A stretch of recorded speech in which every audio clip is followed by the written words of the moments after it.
केंद्र सरकार आज लोकसभा में लोक परीक्षा संशोधन विधेयक पेश करेगी। केंद्रीय मंत्री डॉक्टर जितेंद्र सिंह इस विधेयक को सदन में पेश करेंगे।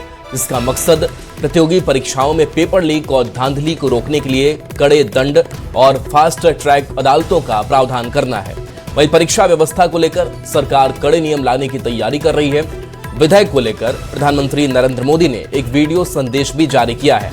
इसमें कहा है कि सरकार पेपर लीक को लेकर गंभीर है। अब संसद में एक विधेयक पेश किया जा रहा है। साथ ही एक टास्क फोर्स का भी गठन किया जा रहा है जो परीक्षा के सिस्टम में बदलाव को लेकर सुझाव देगी।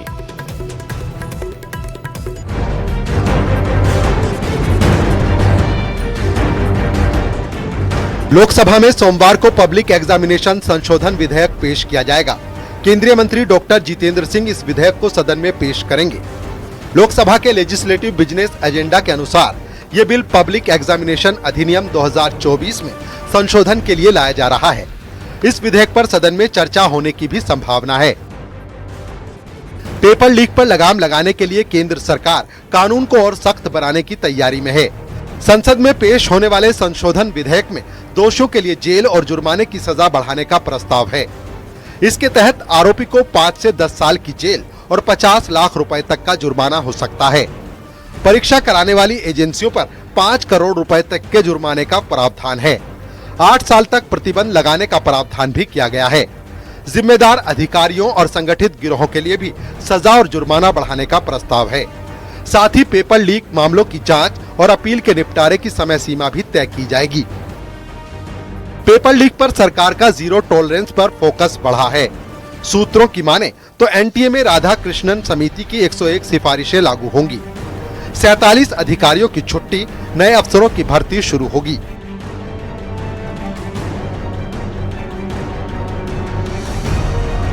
पेपर लीक या परीक्षा में गड़बड़ी पर एनटीए के साथ शिक्षा मंत्रालय के अधिकारी भी जिम्मेदार होंगे। नीट यूजी 2027 से सीबीटी मोड में कराने की तैयारी है। जेईई मेन की तर्ज पर 5 से 6 दिनों में कई शिफ्टों में नीट की परीक्षा हो सकती है। हर दिन 3 से 4 लाख अभ्यर्थियों को एग्जाम कराने की योजना है। साल में 2 बार नीट कराने पर सरकार गंभीरता से विचार कर रही है। आउटसोर्स पेपर सिस्टम खत्म करने पर जोर रहेगा। अब एनटीए के नियुक्त विषय विशेषज्ञ ही प्रश्न पत्र तैयार करेंगे। 13 भाषाओं के अनुवादकों का अलग पैनल बनाया जाएगा। सरकारी शिक्षक और प्रोफेसरों को प्राथमिकता देकर प्रश्न पत्र बनाने का पैनल तैयार होगा। आईआईटी, एनआईटी, नवोदय, केंद्रीय विद्यालय और सरकारी संस्थान ही परीक्षा केंद्र बनेंगे। पेपर लीक पर स्थायी रोक, सुरक्षित, पारदर्शी और भरोसेमंद परीक्षा व्यवस्था बनाने पर जोर है। वहीं केंद्रीय मंत्री प्रहलाद जोशी ने शिक्षा मंत्रालय की जिम्मेदारी संभाल ली है। धर्मेंद्र प्रधान के इस्तीफे के बाद उन्हें शिक्षा मंत्रालय का अतिरिक्त प्रभार सौंपा गया है। वो पहले से ही उपभोक्ता मामले, खाद्य और सार्वजनिक वितरण मंत्रालय की जिम्मेदारी संभाल रहे हैं। Bureau report, news 18।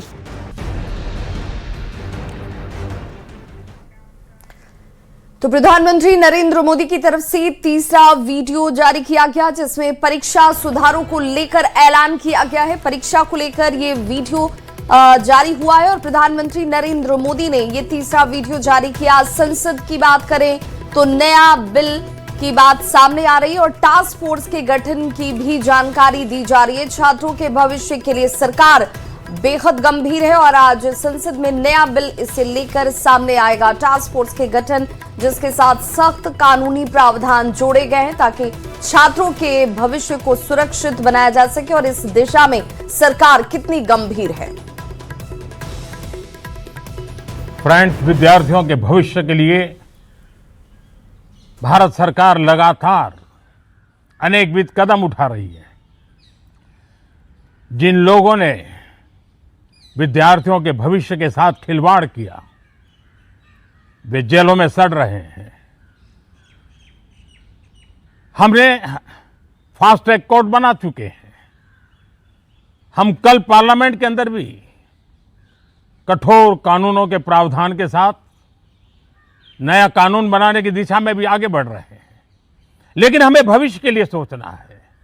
हमारी परीक्षा पद्धति विश्वस्त हो, हमारी परीक्षा पद्धति ट्रांसपेरेंट हो, हमारी परीक्षा पद्धति में सबसे ज्यादा अब टेक्नोलॉजी का उपयोग हो, इन सारी बातों को ध्यान में रखते हुए विश्व प्रसिद्ध टेक्नोलॉजी एक्सपर्ट श्रीमान नंदन नीलेकनी जी के नेतृत्व में एक हाई पावर टास्क फोर्स बनाने का निर्णय किया है, जो एग्जामिनेशन रिफॉर्म की तरफ फोकस करेगा और जल्द से जल्द आने वाली परीक्षाओं की विश्वसनीयता को सुनिश्चित करने का काम इसके रिपोर्ट के आधार पर कर दिया जाएगा।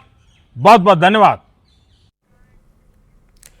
विदेश दौरे से लौटते ही तेजस्वी ने सम्राट सरकार के खिलाफ हमला बोला। तेजस्वी ने नीट मामले में प्रदर्शनकारियों को 24 घंटे के भीतर रिहा करने का अल्टीमेटम देते हुए कहा कि अगर ऐसा नहीं हुआ तो वो बड़ा आंदोलन करेंगे। तेजस्वी ने इस दौरान सीएम सम्राट पर भी आपत्तिजनक टिप्पणी की, जिसके बाद सियासी बवाल मच गया है। रिपोर्ट आपको दिखाते हैं।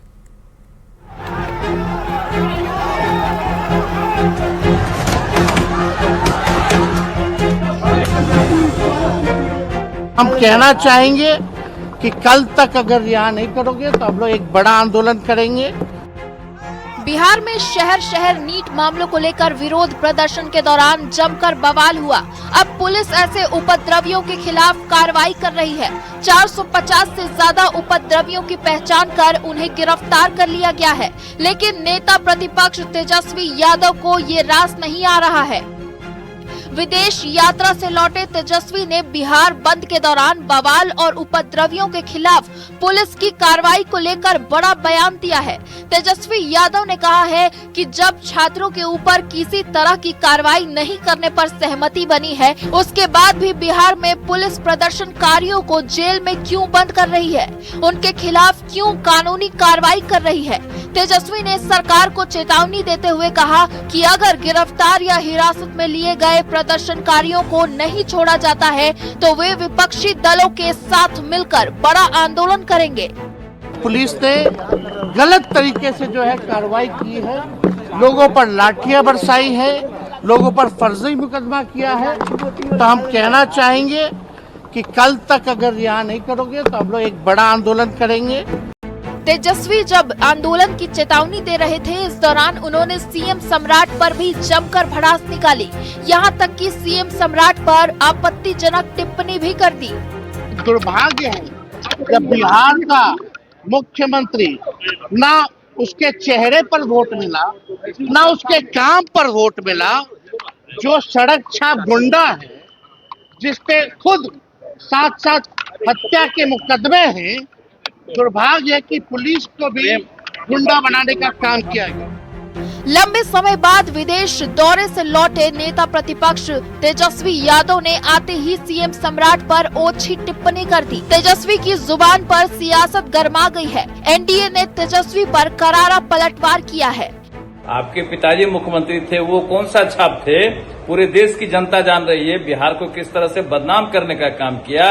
आज कोई युवा मुख्यमंत्री, सशक्त मुख्यमंत्री अगर विकास के काम में लगा हुआ है और अपराध को रोकने में लगा हुआ है, तो इनके सीने में दर्द हो रहा है, पेट में दर्द हो रहा है। आप क्या जाने भाई तेजस्वी जी कि छात्र क्या होता है और पढ़ाई करने के बाद किसी उच्च सोपान को प्राप्त करना क्या होता है। तफरीह करने जो 2-3 दिन के लिए आए हैं बांकीपुर चुनाव के बहाने, उसमें भाग लें और बिहार के बच्चों को, अनावश्यक छात्रों को किसी तरह न बरगलाएं। विदेश से लौटे तेजस्वी यादव ने आते ही सम्राट सरकार पर बड़ा हमला बोला। प्रदर्शनकारियों की गिरफ्तारी तेजस्वी को बर्दाश्त नहीं है। तेजस्वी ने सरकार को 24 घंटे का अल्टीमेटम दिया है। अल्टीमेटम नहीं मानने पर बड़े आंदोलन की चेतावनी दी। पूरे देश में छात्र आंदोलन का अध्याय खत्म हो चुका है। छात्रों की मांगे भी मान ली गई हैं, लेकिन तेजस्वी बिहार में आंदोलन की चेतावनी देकर सियासी आग क्यों भड़काना चाहते हैं। न्यूज 18 के लिए पटना से धर्मेंद्र कुमार के साथ आनंद अमृतराज की रिपोर्ट। तो न्यूज 18 के डायमंड स्टेट समिट में सीएम सम्राट चौधरी ने तेजस्वी के सेलेक्टेड सीएम वाले बयान पर करारा पलटवार किया। सम्राट चौधरी ने कहा कि आरजेडी उन्हें सेलेक्टेड सीएम बताती है। सम्राट चौधरी ने कहा कि लालू प्रसाद जो सीएम बने थे तो वो सेलेक्टेड थे, राबड़ी देवी जब सीएम बनी तो वो भी सेलेक्टेड थी, तेजस्वी जब डिप्टी सीएम बने तो वो भी सेलेक्टेड ही थे। जिस परिवार में 3 सेलेक्टेड हों उन्हें दूसरे पर बोलने का हक नहीं है। सम्राट चौधरी ने कहा उन्हें 206 विधायकों का समर्थन हासिल है। बिहार की राजनीति में हम लोग देखते थे बड़े बड़े लोगों को, अब तो उनका पूरा परिवार हमको सिर्फ टारगेट करके ही राजनीति कर सकता है, इससे ज्यादा कुछ बचा नहीं है। लोग कहते हैं कि सेलेक्टेड सीएम है सम्राट चौधरी। मैं सिर्फ इतिहास के पन्ने में एक वर्ड आपको बताता हूं। लालू जी जब मुख्यमंत्री बने थे तब वो सेलेक्टेड थे। राबड़ी देवी जी जब मुख्यमंत्री बनी थी तब सेलेक्टेड थे। और तेजस्वी यादव जब उप मुख्यमंत्री बने थे तब भी सेलेक्टेड थे। जिस परिवार में 3 सेलेक्टेड हो उसको दूसरे पे बोलने का हक है क्या? अरे मैं तो पार्टी ने मौका दिया, मैं स्पष्ट मानता हूं भारतीय जनता पार्टी की विचारधारा, एनडीए की विचारधारा, मोदी जी और नीतीश जी का आशीर्वाद और तमाम विधायकों का समर्थन किसी को मुख्यमंत्री बनाता। यही लोकतंत्र है। यहां जनता सीधे मुख्यमंत्री नहीं चुनती है, प्रधानमंत्री नहीं चुनती है।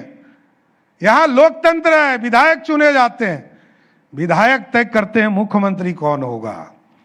हमको आज भी 206 एमएलए का समर्थन है। जीत के तो मैं 202 ही आया था। एकदम गलतफहमी में मत रहिएगा, पता चलेगा कि इतिहास के पन्ने में आप चले गए।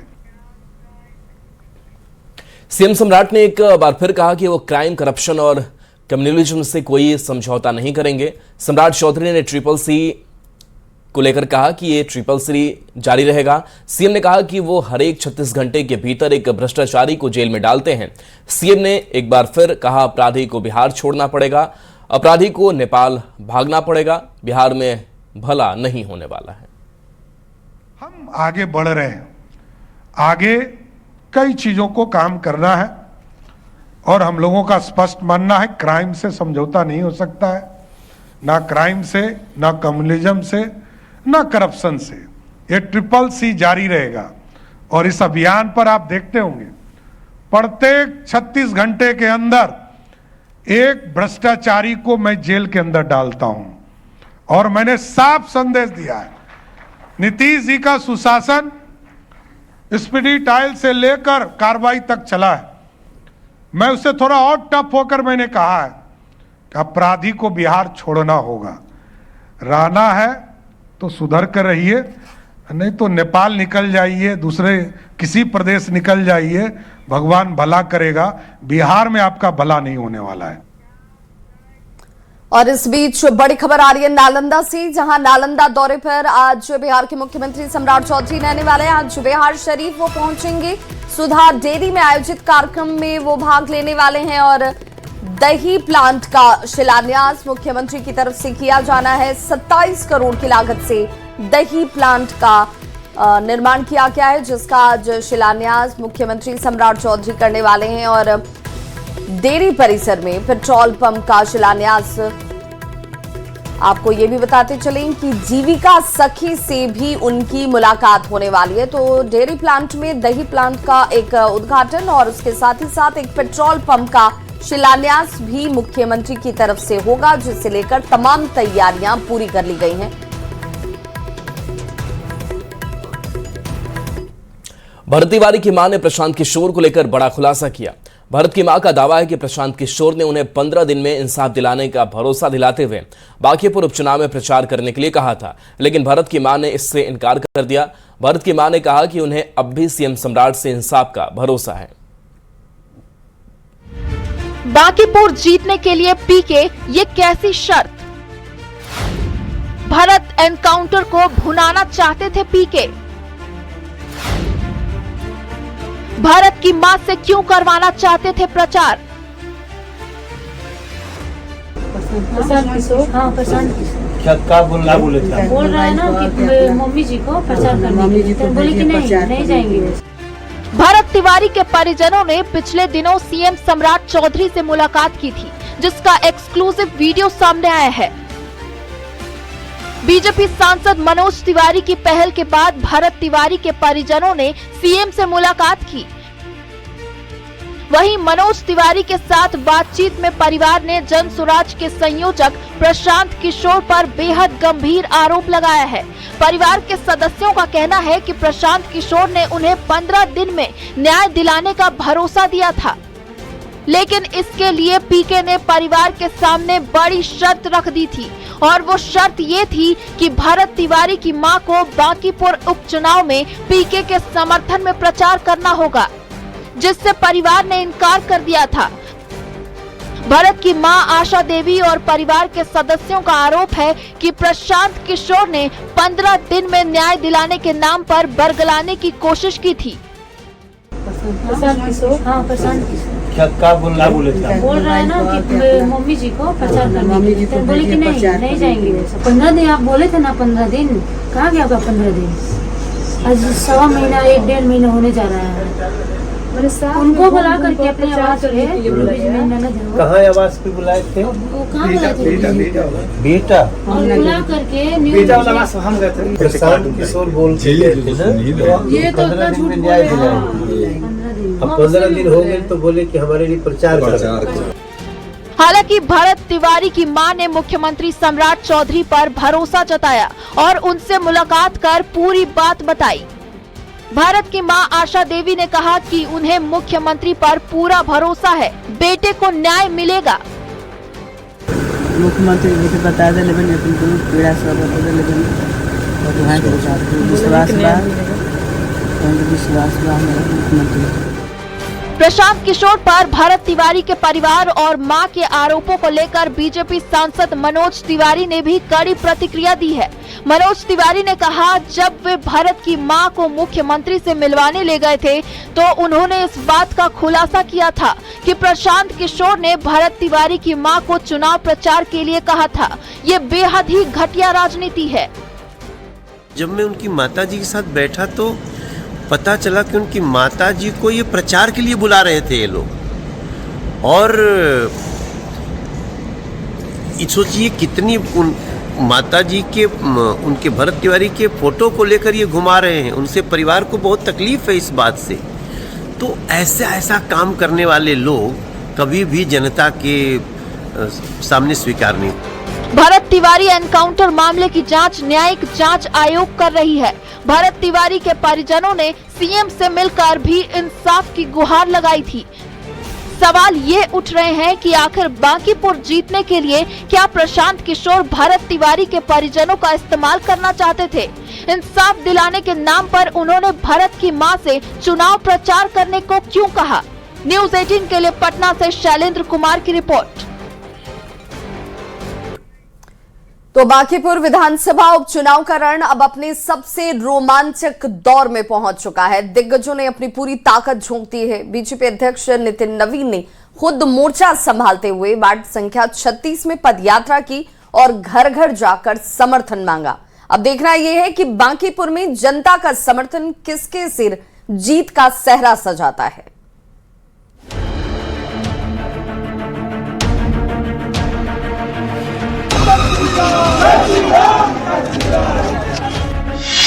बांकीपुर उपचुनाव में बढ़ी रफ्तार, बीजेपी अध्यक्ष ने किया जोरदार प्रचार। बीजेपी के गढ़ बचाने की तैयारी, नितिन नवीन ने ली पूरी जिम्मेदारी। घर घर दस्तक, जन जन से संवाद, नीरज की जीत से बचेगी बीजेपी की साख।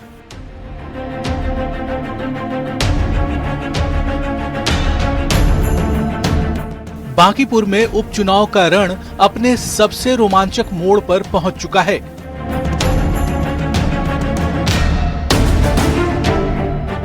जहां सियासी पारा 7वें आसमान पर है। 30 जुलाई को मतदान होना है और 28 जुलाई को चुनाव प्रचार का शोर थम जाएगा। उससे पहले पार्टियां अपनी पूरी ताकत झोंक दी हैं, लेकिन बीजेपी इस सीट को बचाने के लिए सबसे आक्रामक अंदाज में नजर आ रही है।